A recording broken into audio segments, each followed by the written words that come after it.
ಎಷ್ಟು ಚೆನ್ನಾಗಿ ಸೇವೆ ಮಾಡಿದ್ದೇನೆ ಅನ್ನೋದಕ್ಕೆ ನೀವೆಲ್ಲ ಈ ಕಾರ್ಯಕ್ರಮ ನನ್ನ ಗುರುತಿಸಿದ್ದಾದರೆ ನೀವೆಲ್ಲ ಗುರುಗಳೆಲ್ಲ ತಿಳ್ಕೊಂಡಿದ್ದಾರೆ.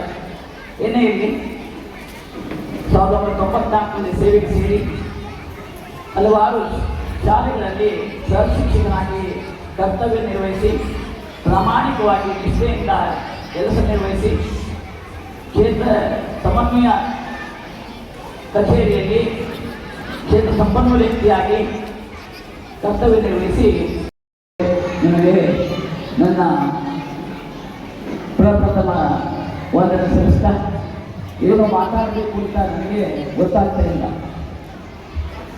ಈ ಊರಿನ ಸಮಸ್ತರು ಸೇರಿ ನನ್ನನ್ನು ಗುರುತಿಸಿ ಗೌರವಿಸಿ ಬೀಳ್ಕೊಡುಗೆ ಸಮಾರಂಭ ಏರ್ಪಡಿಸಿದ್ದೀರಿ.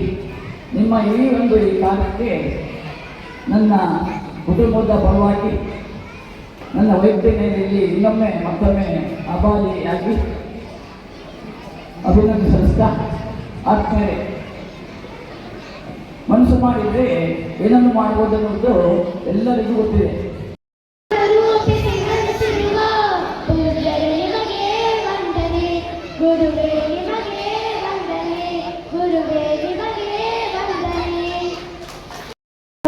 ಆದರೆ ಅವರು ಬಂದ ಮೇಲೆ ಶ್ರೀಯುತ ಗೋವಿಂದ ಬಾಬು ಪೂಜಾರಿ ಸರ್ ಅವರ ಹತ್ತಿರ ಮಾತನಾಡಿ ನಮ್ಮ ಶಾಲೆಯನ್ನು ದತ್ತು ಸ್ವೀಕಾರ ಮಾಡಲು ಹೇಳಿ ದತ್ತು ಸ್ವೀಕಾರ ಮಾಡಿಸಿದ್ದಾರೆ.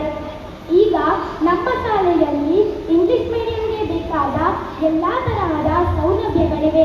ಬಸ್ ಇದೆ, ಡಿಜಿಟಲ್ ಕ್ಲಾಸ್ ಇದೆ, ಕಂಪ್ಯೂಟರ್ ಕ್ಲಾಸ್ ಇದೆ, 12 ಜನ ಶಿಕ್ಷಕರಿದ್ದಾರೆ. ಹೀಗೆ 10 ಹಲವು ಸೌಲಭ್ಯಗಳು ನಮ್ಮ ಶಾಲೆಯಲ್ಲಿದೆ. ಸರ್ ಅವರು ನಮ್ಮ ಶಾಲೆಗೆ, ನಮ್ಮ ಶಾಲೆಯ ಏಳಿಗೆಗೆ ಬಹಳ ಶ್ರಮಿಸಿದ್ದಾರೆ. ಅವರು ದಿನಾನು ಬೆಳಿಗ್ಗೆ 8:30ಕ್ಕೆ ಬಂದು ನಮ್ಮ ಶಾಲಾ ಎಲ್ಲ ಮಕ್ಕಳನ್ನು ಚೆನ್ನಾಗಿ ನೋಡಿಕೊಳ್ಳುತ್ತಿದ್ದರು.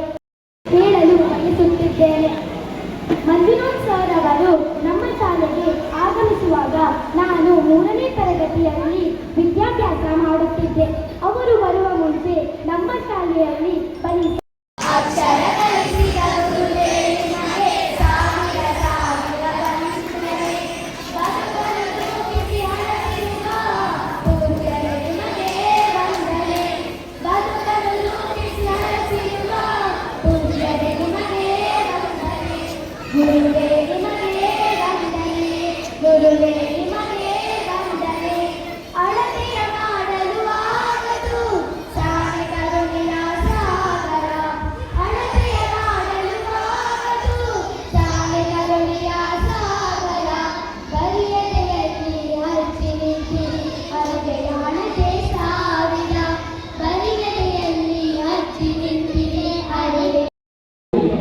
ಸ್ಥಳದೇವತೆ ಬೃಂದಾವನಿ ಮಂಡಿಕೇಶ್ವರ ಹಾಗೂ ಸಪರಿವಾರ ದೈವಗಳ ಪರವಾಗಿ ಆಡಳಿತ ಮಂಡಲಕ್ಕೆ ಪ್ರಾರ್ಥಿಸಿಕೊಳ್ತಾ ಇದ್ದಾರೆ.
ಮಂಜುನಾಥ್ ಎಸ್ ಬಿಜು ಇವರಿಗೆ